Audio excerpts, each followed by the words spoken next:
She announced, "I make more money than you. Maybe I should date someone on my level." I smiled. Maybe you should. Then I stopped paying for the lease on her level, the luxury apartment she bragged about but couldn't actually afford.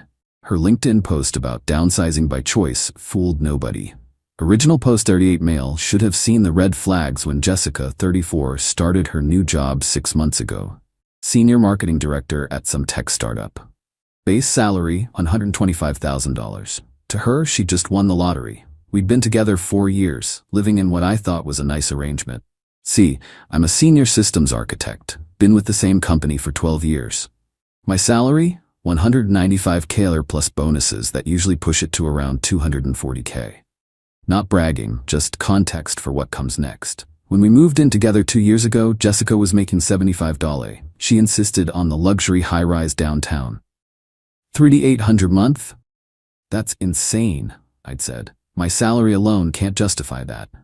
But together we can afford it. I want to live somewhere that matches our success. Our funny word choice from someone contributing $900 toward a $3,800 lease. I agreed because I loved her and thought we were building something. We split proportionally. I paid $2,900, she paid $900.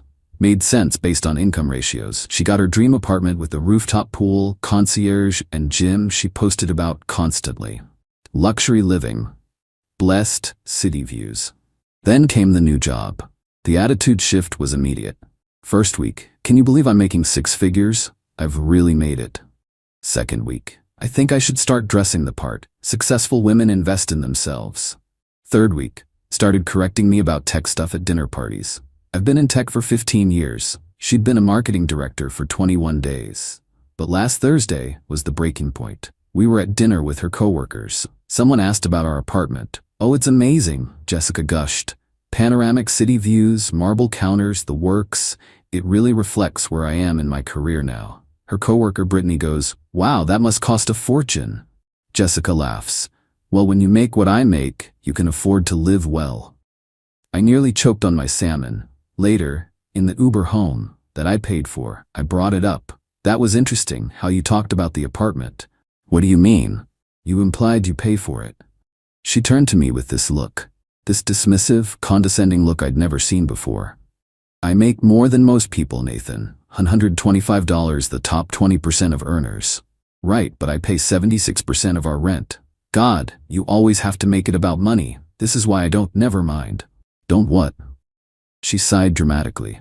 "I make more money than you think. Maybe I should date someone on my level, someone who doesn't feel threatened by successful women." "Jessica, I make almost double your salary. It's not about the numbers. It's about ambition, drive, growth mindset. You've been at the same company forever. I'm going places. The CEO knows my name. It's a 40-person startup. The CEO knows the janitor's name. See, you can't just be happy for me. Maybe we've grown apart. Maybe I need someone more aspirational." I looked at her for a long moment. This woman who I'd supported through 2 job losses, who I'd covered rent for during her finding herself phase, who lived in an apartment she couldn't afford without me. "Maybe you should." "What?" "Date someone on your level. Maybe you should." She smiled, thinking she'd won something. "I'm glad you understand." That was Thursday at 11 p.m. By Friday at 9 a.m., I'd already been to the leasing office.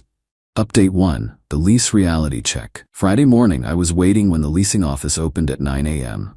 Sheila, the property manager, knew me well. I'd been the one handling everything since day 1. "Nathan, how can I help you?" "I need to discuss the lease situation." Pulled up the paperwork, as I knew only my name was on the lease. Jessica was listed as an authorized occupant, not a leaseholder. Why?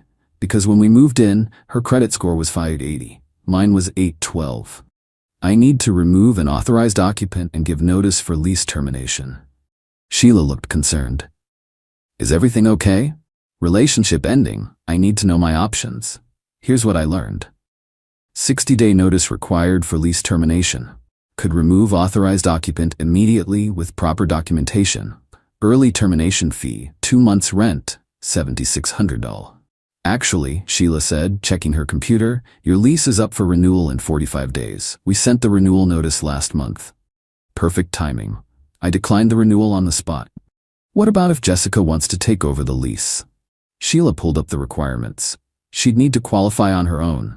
Income requirement is 3x rent, so $11,400 monthly gross. Credit score minimum 700. Jessica made $10,416 monthly gross. Credit score last I knew, around 620. She wouldn't qualify? Not without a cosigner. I thanked Sheila and left. Phase 1 complete. That afternoon, while Jessica was at her fancy startup job, I started apartment hunting. Found a nice one-bedroom for $1,800 first month. Still downtown, still modern, just without the Instagram-worthy amenities. Put down a deposit for move-in after 45 days. Jessica came home that night acting like nothing had happened. Started talking about some work presentation she'd crushed. The chief revenue officer said I had executive presence. That's great, I said, already mentally packing. She kept her distance all weekend, sleeping in the guest room, but maintaining this air of superiority. Posted a bunch of LinkedIn content about knowing your worth and leveling up in all areas of life. Monday rolled around. Time for phase 2. Update 2. The financial untangling. Monday morning, I worked from home. Jessica left for the office in her new $800 outfit. Charged to her credit card she couldn't afford to pay off, kissing me on the cheek like we were fine. Started with the bills. Electricity, my name, canceled autopay from my account. Internet, my account scheduled disconnection for 45 days out. Streaming services, all mine, removed her profiles. Gym membership, removed her as my guest, saves me $50 a month. Then came the bigger stuff. See, Jessica had this image to maintain. The successful marketing director, the luxury apartment dweller, the six-figure earner. But her actual finances? Different story. Her car? Leased under my credit because hers was trash. Payment, $650 a month that I'd been covering as part of our shared expenses. Called BMW Financial. Can't break the lease without massive penalties, but I removed my autopay. Payment now due directly from her. Her company card wasn't approved yet, startup bureaucracy, so she'd been using my credit card for client dinners, promising to expense them later. Cut that card off. Around 2 p.m. got my first text. Jessica, my card got declined at lunch with clients. WTF. Me must be a banking error. Try your debit card. This is embarrassing. I'm with the CMO. Remember Thursday? You need someone on your level. I'm giving you space to find that.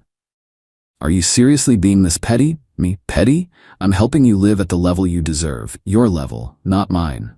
She called 17 times. I didn't answer. That evening, she came home furious. You humiliated me. How? By not paying for your business lunch? You know I haven't gotten my expense approvals yet. Then maybe don't take clients to $200 lunches? This is financial abuse. No, this is financial independence. Congratulations, you wanted to date someone on your level. I'm letting you live on your level. She stood there, mouth opening and closing like a fish. The apartment is in my name. You're welcome to stay for the next 45 days as my guest. After that, I'm moving out. You can apply to take over the lease if you want. 45 days. Nathan, stop being ridiculous. We can work through this. Work through you telling me you need someone more ambitious, more successful, on your level? I was emotional. I didn't mean it. Which part? The part where you've been telling everyone you can afford this lifestyle? Or the part where I'm beneath you? She switched tactics. Tears. Baby, please, I love you. I got carried away with the promotion. You know I respect what you do. What do I do, Jessica? You work in tech. What's my actual job? Silence. You've never once asked about my work in 4 years. You don't even know what I actually do. I walked to my home office and locked the door. She spent the night calling friends, loudly complaining about her insecure boyfriend who couldn't handle her success. Update 3. The social media spiral. Tuesday through Thursday was a masterclass in delusion. Jessica went full social media. LinkedIn. Sometimes your growth intimidates people who are comfortable with mediocrity. Choose growth anyway. Women in tech. Level up. Know your worth. Instagram. Major life changes coming. When you outgrow situations, you have to be brave enough to move forward. Facebook. Anyone know any good realtors? Looking to make some upgrades in my living situation. The comments were hilarious. Her startup friends hyping her up, having no idea she was about to be homeless. Meanwhile, reality was hitting hard. Wednesday, got a call from BMW Financial. Jessica had called them crying, saying there was a mistake with the payment. "Sir, we need to verify the account change." "No change. The authorized user should handle the payment directly now." "But she says she's not the leaseholder?" "Correct, I am, which is why I'm not canceling it, just not paying it anymore. She can pay it or return the vehicle." Thursday morning, 7 a.m., Jessica was on the phone with her mom. Loud enough for me to hear through the door. "Mom, he's lost his mind. He's trying to kick me out." "No, the apartment is in his name, but I make $125K. I don't need his money. I can't afford $3,800 by myself, but that's not the point." "No, Mom, I'm not moving back home."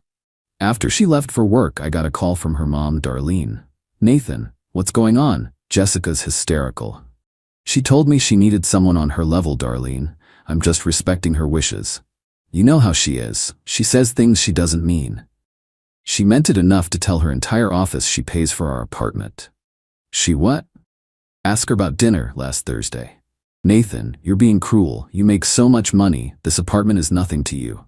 "It's $45,600 a year, Darlene. That's not nothing. And even if it was, why should I pay for someone who thinks I'm beneath them?" She's just proud of her accomplishment. I was proud of her too, until she decided her $125 made her better than me. Silence. "How much do you make, Nathan?" "Around $240K last year." "Oh," she said. She implied she made more than you. "Yeah, she says a lot of things." That night, Jessica came home with printouts of apartments. "Look, I found great places we can afford." They were all $4,000 plus per month. "Jessica, I already signed a lease.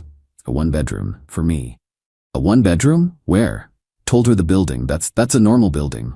"Yes, but what about our lifestyle?" "Your lifestyle, you mean? The one you've been crediting yourself for?" "Nathan, please, I'll tell everyone the truth. I'll post a correction." "It's too late for that." "Why are you being so stubborn?" "Because you didn't just insult me, Jessica. You revealed how you see me. As a wallet. An unambitious, threatened wallet that's beneath your level." "That's not true." "Then why did you think you could afford this place on your own?" I just assumed." "You assumed I'd keep paying while you dated someone else. Someone on your level." She stared at me, and for the first time I saw it dawn on her. The real situation. You're really leaving. In 35 days. Update 4. The meltdown week 2 was when the panic really set in. Jessica had toured apartments. Reality check. Everything in her Instagram-worthy range required income she didn't have or credit she'd destroyed. The nice $2,500 places required first, last, and security. That's $7,500 up front. Her savings account had $1,847. The $2,000 places were 45 minutes from her office. Her startup didn't do remote work, collaborative culture, and without the BMW she couldn't afford, commute would be hell. The $1,500 places, those are studios in unsafe neighborhoods, Nathan. Then keep the BMW payment current and live further out. I can't afford $650 a month for the car. Then return it and take the credit hit. Then how do I get to work? The bus? The look of horror on her face was Oscar-worthy. But the real entertainment came from her office. Brittany, her coworker, had invited herself over for drinks Friday night. Jessica tried everything to redirect. "Let's go out instead." "No, I want to see your amazing apartment. You always post such gorgeous photos." Jessica panicked. Cleaned for hours, staged everything perfectly. But Brittany wasn't stupid. "Where are all Nathan's things? Half my stuff was already in boxes in the office. He's reorganizing. Is everything okay?" "Actually, we're separating. I've outgrown the relationship." "Oh wow, so you're keeping this place? It's incredible." "I'm exploring options." "But you can afford it, right? I mean, you said your salary covers it." Jessica's laugh was strained. "Of course, just considering if I want to stay. Memories, you know?" Monday, the narrative changed. LinkedIn post, choosing mindful downsizing over excess. As I enter this new chapter, I'm prioritizing experiences over square footage. Excited to announce I'll be relocating to a more sustainable living situation that aligns with my values. Minimalism, intentional living. The comments were concerned. "But your apartment is goals. Are you okay, girl? This seems sudden." One particularly savage comment from someone who must have known. "Interesting timing with Nathan's recent apartment hunting. Good luck with the downsizing." Jessica deleted it immediately. Then came the real estate agent saga. She'd contacted a luxury realtor who specialized in $3,000 plus rentals. The guy, Todd, came to our place for a consultation. So Miss Walker, with your income of $125,000, you're looking at a maximum approval of roughly $2,600 per month. But I pay $3,800 now. You're the sole leaseholder? Well, not technically. Todd looked at the lease I'd left conveniently on the counter. This is under Nathan Rodriguez's name. He's moving out. I need something equivalent. I see. And your credit score? It's improving. I'll need a number. Around 620. Todd's smile became forced. That limits options. Most luxury buildings require 700 minimum. But I make 6 figures. Yes, but you don't meet the 40x rent requirement for the properties you're interested in. 40x? Annual income should be 40 times monthly rent for approval without a guarantor. The math. $125,000 40, $3,125 maximum. That's discrimination. That's math. Todd left his card and basically fled. Update 5. The professional consequences. 3 weeks in, Jessica's carefully curated image was crumbling. It started with the car. She'd missed the first BMW payment. They called her at work, at her desk, in her open office startup. No, there must be a mistake. I can definitely pay that. I just need to. Can I call you back? Everyone heard. Then came the corporate card incident. Turns out, startups don't approve expense reports quickly. She'd been floating client dinners for 6 weeks expecting reimbursement. Without my credit card backup, she had to tell her CMO she couldn't take the client out. What do you mean you can't cover it? My personal card is having issues. Jessica, we hired you as a senior director. Senior directors can handle a dinner that will be reimbursed. She had to admit she was cash-strapped. The CMO looked at her differently after that. But the killing blow came from LinkedIn. Remember her downsizing by choice post? Someone from her last company commented, "Funny, I remember when you chose to downsize from our company too, right after your performance review." Jessica called me sobbing. "Please delete that comment. You know people at my old company. I don't control your former coworkers' LinkedIn activity. You told them to write that. I haven't spoken to anyone from TechFlow since your goodbye party. The one I paid for, remember? Nathan, please. My reputation is reflecting your reality. Isn't that what you wanted? To live at your level." She tried a new approach that night. Full seduction mode. Lingerie I'd bought her, candles, the whole show. "I miss us," she purred, trying to climb into my lap. "Jessica, stop. Don't you miss this? We were so good together."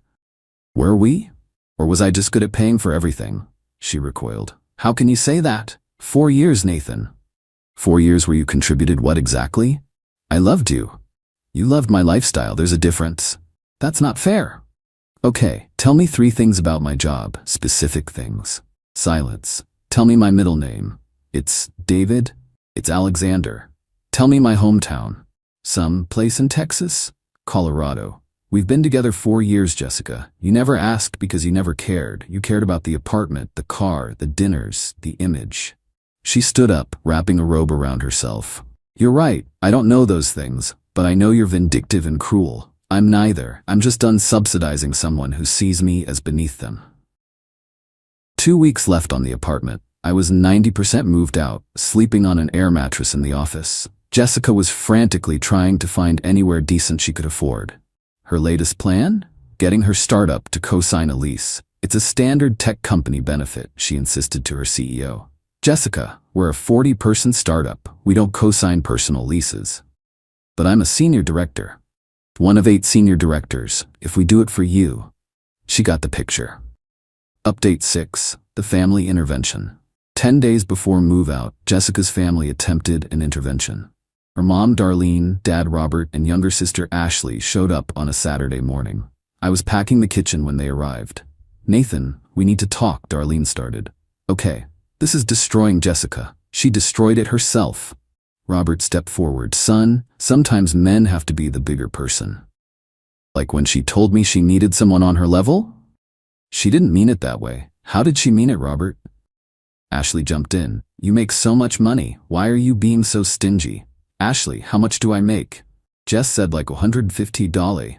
Try $240. Their faces were priceless. She said she made more than you, Darlene whispered. She lied, like she lies about paying for this apartment, like she lies about her entire lifestyle. But her Instagram is financed by me, was financed by me. Robert cleared his throat. Regardless, you're leaving her in a bad position. She's leaving herself in a bad position. I'm just no longer preventing it. Nathan, Darlene pleaded, she'll have to move back home. Then she'll be around people on her level. Family. Isn't that better than an unambitious tech worker? Ashley got nasty. You're going to regret this. Jess is a catch. Then she'll have no problem finding someone on her level to pay for her lifestyle. You're such an asshole. I'm an asshole who paid for your sister's entire life for 4 years, including the birthday trip to Miami you joined us on. You're welcome, by the way. Ashley turned red. She'd never thanked me for that $3,000 trip. They left after Jessica's dad tried one more time. Nathan, what will it take? A time machine. To go back to before she showed me who she really is. That night, Jessica was desperate. My family thinks I'm a failure. You're not a failure. You make $125K. That's successful. But I can't afford anything. You can afford plenty, just not a $3,800 apartment and a $650 BMW. That's my image, my brand. Your brand is built on my bank account. Nathan, please, 1 more month. Just give me 1 more month to figure it out. No, I'll die before I move back to my parents. That's a choice you're free to make. How are you so cold? I'm not cold. I'm just done being your ATM who you're embarrassed of. She tried tears, anger, seduction, threats of self-harm. I called her sister for that one. Nothing worked. Finally, 5 days before move-out, she found a place. A studio apartment for $650 a month, 40 minutes from her office, street parking, no amenities. It's horrible, Nathan. The bathroom is tiny. There's no closet space. The neighbors are loud. It sounds perfect for your level. Stop saying that. You said it first. I'm just agreeing with you. Final update, the LinkedIn finale. Moving day came and went. Jessica managed to scrape together enough for her studio, borrowing from her parents for the deposit. The BMW went back to the dealer, voluntary repo. Her credit is now toast. She takes the bus to work. The best part? Her LinkedIn. She tried to spin it. Embracing the minimalist lifestyle has been transformative. My new sustainable living space reflects my values of environmental consciousness and mindful consumption. Sometimes success isn't measured in square feet, but in personal growth. The comments were brutal. Former coworker, didn't you just post about luxury being a mindset 6 months ago? Random connection. Is this the same apartment from your stories? Looks different. Her startup CMO, glad to see you're settling into your new space, Jessica. Translation, we all know you're broke. But the absolute destroyer came from her ex-colleague at her previous company. Hey Jessica, saw you're embracing minimalism. Remember when you said people who live in studios lack ambition? Growth indeed. She deleted her LinkedIn. Her Instagram went private. She's blocked me on everything, but Ashley, who apparently enjoys drama, still sends me updates. Jessica now takes 2 buses to work, 1.5-hour commute, brings lunch every day, no more client dinners. Shops at discount stores, spotted at Dollar Tree. Posted about finding joy in simple things, has no choice. Still telling people she chose to downsize. Applied for a second job at a tutoring center. Me? I'm in my new 1-bedroom, which is perfectly nice and $2,000 less than the penthouse, dating a software engineer named Grace who makes $95 and insisted on paying for our second date. She knows exactly what I do for work and asked intelligent questions about system architecture. Refreshing. Last week, ran into Brittany from Jessica's office at a coffee shop. Nathan, heard about you and Jess. Yeah, these things happen. She says you financially abused her. Did she mention she was paying $900 toward a $3,800 apartment? She paid what? Ask her about her downsizing by choice. Brittany laughed. We all know she's broke. She asked to borrow $20 for lunch yesterday. From 6 figures to borrowing lunch money, that's quite a journey. She still claims she makes more than you. She can claim whatever she wants. For what it's worth, we all knew she was fake. The designer bags but taking home office snacks. The luxury apartment but her card declining. The BMW she couldn't gas up. People see what they want to see. She's looking for a sugar daddy now. Joined some exclusive dating app. Good luck to her. You know what the funniest part is? She still lists luxury lifestyle enthusiast in her bio. We both laughed.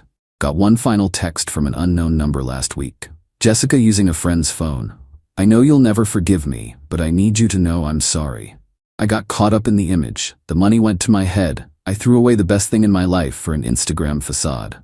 I'm miserable. My studio has roaches. I miss us. I didn't respond. There's no us. There never was. There was her image, and my wallet. She wanted someone on her level. She got exactly that. Herself. Alone. At her actual level. The 125K level that can't afford anything she pretended to have. Her LinkedIn came back online yesterday with a new post. Humility is the greatest teacher. Rock bottom became my foundation. Building back better, stronger, realer. Growth, authenticity, new chapter. Someone commented, "Is this why you asked me for gas money yesterday?" She deleted it again. You wanted to date someone on your level, Jessica? Congratulations. You're dating yourself now. Hope you two are very happy together in that studio apartment. Best $7,600 lease break fee I ever spent.